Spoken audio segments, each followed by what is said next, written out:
Oi, pessoal, bom dia, boa tarde, boa noite, tudo bem com vocês? Vamos continuar com os nossos estudos na unidade 6. Nesta unidade, a gente vai começar a falar sobre outra parte da gramática, que é chamada sintaxe, que ela vai estudar as funções que as palavras, né, que as classes gramaticais têm dentro da nossa língua.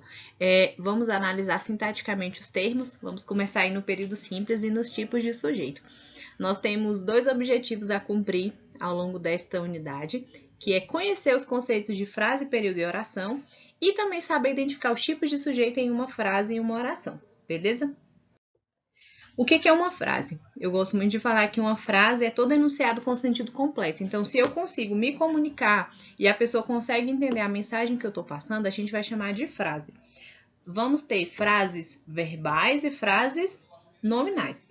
As frases verbais são aquelas que têm verbos, que têm palavras ou uma palavra apenas que indica ação, estado ou fenômeno da natureza.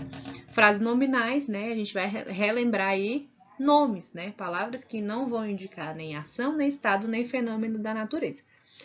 E aí, dentro dessas frases, dentro destas orações, até porque uma frase verbal é chamada de oração por conta do verbo, nós vamos ter os períodos. Nós vamos ter período simples e período composto. E o que é um período? Um período é uma extensão, um fragmento do texto. Ele sempre vai começar com a letra maiúscula, ele tem um verbo ou mais de um, dois, três, quatro, e termina sempre com um ponto final, um ponto de interrogação ou um ponto de exclamação. Se a gente quer saber quantos períodos há em um texto, vamos pensar assim: comecei com a letra maiúscula e ele vai terminar nos pontos finais ou nesses pontos de interrogação e exclamação. Então eu conto por esses pontos, sejam eles finais, interrogação ou exclamação. Beleza? Quando o período tem apenas um verbo, ou seja, só tem uma oração, eu vou chamar de período simples. Com 2, 3, 4, 5, 6 verbos, né, ou mais, a gente vai chamar de período composto. Uma oração é a mesma coisa que uma frase verbal. Ela vai ter, tem pelo menos nessa sequência que é fundamental. Nós vamos falar que são termos essenciais em uma oração, que é o sujeito e o predicado. No predicado sempre estará o verbo, beleza? E o verbo no predicado ele pode estar tanto no singular quanto no plural. Depende muito ali do sujeito, né? Se vai ter um sujeito ou mais nesta oração, já que existe essa questão das concordâncias, né, as regras, as normas da concordância, beleza? E em algumas orações é bom observar que vocês vão ver que só vai ter um predicado, elas não terão sujeito. Professor, isso existe? Existe. Então nós vamos estudar os 5 tipos de sujeito para a gente saber quando que essas orações não terão sujeito e por quê. Geralmente, né, mas não sempre, o sujeito da oração ele vai representar o elemento que executa uma ação, beleza? Normalmente isso vai acontecer, né? Entretanto, existem verbos que não vão expressar uma ação.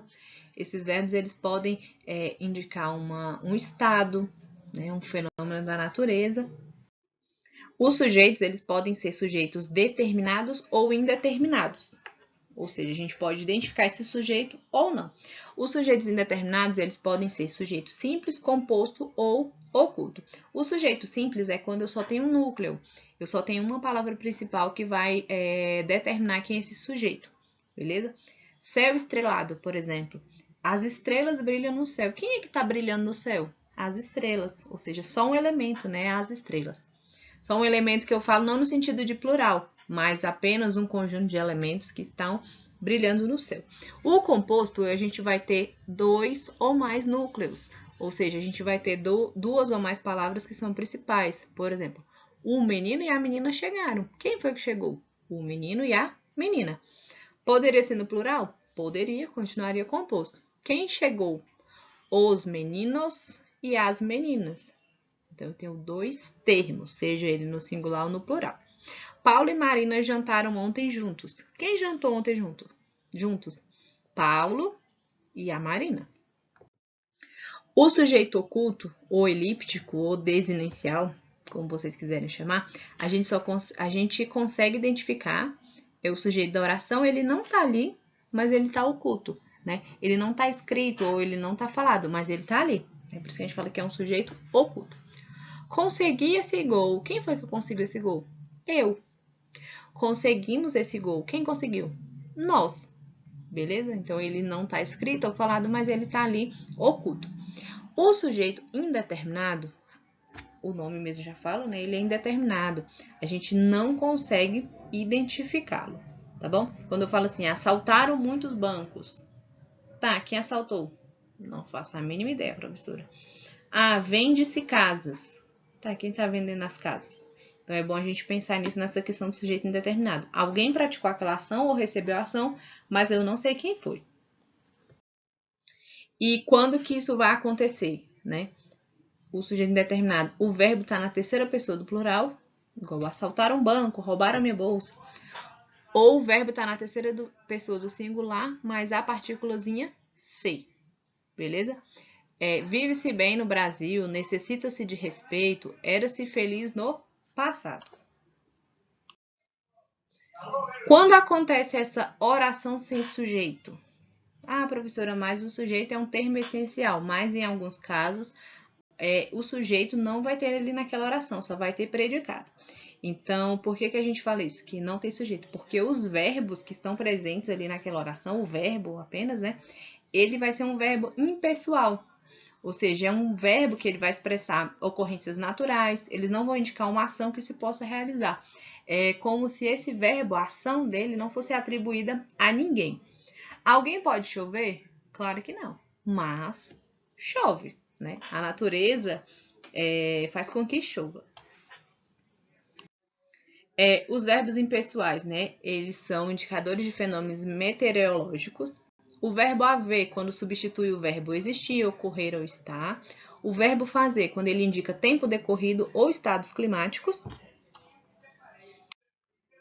Em geral, os sujeitos eles são bem tranquilinhos da gente saber identificá-los, mas uma coisa que às vezes vocês podem ter dúvida é quando ele é oculto ou quando ele é indeterminado e porque a oração é sem sujeito. Tranquilo? Então, lembrem lá das regrinhas da oração sem sujeito. São os verbos que indicam o fenômeno meteorológico, o fenômeno da natureza, o verbo ser ou estar, o verbo fazer, o verbo haver no sentido de existir. Então, nós precisamos colocar em prática essas regras e também ler bastante e assistir também outras aulas. Uma coisa que eu já até falei com vocês, não fiquem apenas nessas aulas gravadas, mas tentem buscar outras videoaulas e outros livros. Beleza, pessoal? Então, bons estudos para vocês e até a próxima unidade.